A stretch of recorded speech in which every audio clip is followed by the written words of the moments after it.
Дұрыс сөйлейік бағдарламамызды жалғастырамыз. Анар ханым, енді келесі сауал әуеннің сөз мазмұнын жеткізудегі рөлі жайлы болмақ.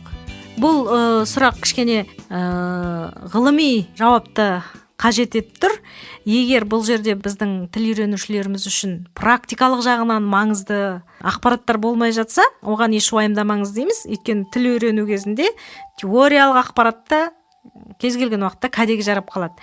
Әуеннің түрлерін біз өткен бағдарламада айттық. Ол әуен ең алдымен сөздің хабарлы ма, лепті ма, бұйрықты ма, сұраулы ма деген сияқты мағыналарын ажыратады, содан кейін эмоциялар білдіреді дедік. Енді осыған бір мысал келтіре кетсек, содан кейін интеллектуалдық мағына деп жаңағы үшеуін айттық. Сұраулы, лепті, бұйрықты, төртеуін хабарлы деп. Одан да басқа да мағыналарды ажыратады әуен интеллектуалдық сипаттағы. Ол деген сөз аяқталып тұр ма, жоқ аяқталған жоқ па? Осыны ажыратады. Мысалы, осы алдында ғана айтқан сөйлемімді айтсам, Самат өзіңізге, сөз аяқталып тұр ма деген жерден менің сөзімді қиып тастаса, сіз мына кісі аяғын айтпапты ғой дейсіз. Оны қайдан біліп қойдыңыз? Сөз аяқталып тұр ма деп мен сұрасам, егер сөз аяқталып тұр ма деп сұрасам, сіз ойлайсыз, мына кісі менен бірдеңке сұрап тұр екен деп ойлайсыз. Сөз аяқталып тұр ма десем, мына кісі сөздің аяғын айтпапты дейсіз. Қайдан біліп қойдыңыз? Контекст біреу-ақ. Бір ғана сөздердің жиынтығынан құралған сөйлем сөз аяқталып тұрма деген, Бірақ сіз менің әуеніме қарап, яғни интонацияның ең маңызды бөлігі әуен ғой.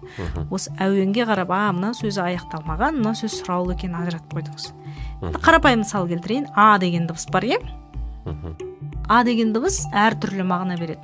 Мысалы, Самат, сіз қашан келдіңіз десем, сіз жауап берсеңіз маған, мен десем, ол солай екен ғой дегенді білдіреді.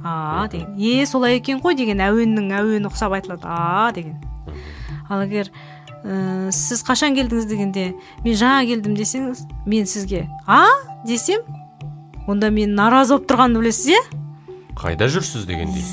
Ол қайда жүрсің деген сөз. Қайда жүрсің? Бірақ бір ғана дедім мен, Енді тағы да былай, сіз мен жаңа келдім дейсіз, мен сізге айтам, деймін. Тағы да әуені басқа бірақ.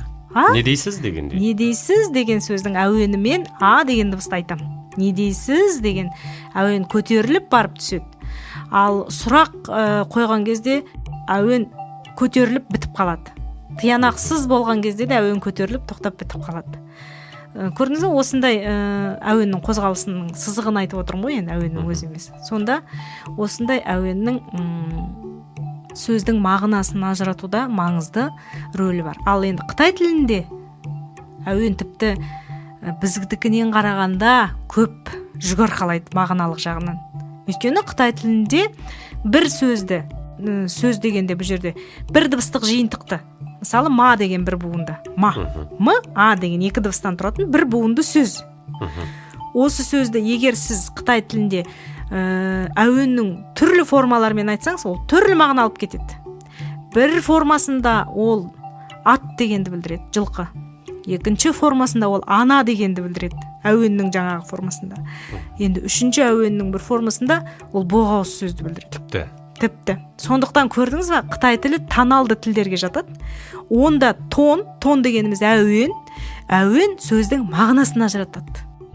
Ал енді біздерге қазақтар үшін оны түсіну өте қиын, өйткені бізде сөздің мағынасын әуен әрбір сөздің жеке-жеке мағынасын ажыратуға қатыспайды. Ол жалпы мынау сұрақ па, аяқталған ба, бұл лепті сөйлем ба деген жалпы мағыналарды ғана ажыратады.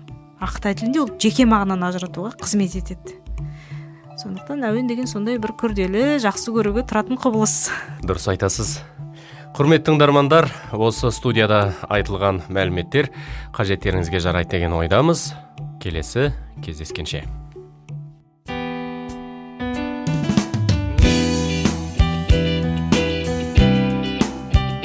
Вики білім қоғамдық қоры. Қазақстан Республикасының Мәдениет және спорт министрлігі тілдерді дамыту және қоғамдық саяси жұмыс комитеті тапсырысы бойынша дайындалған. Алматы қаласы 2015 жыл.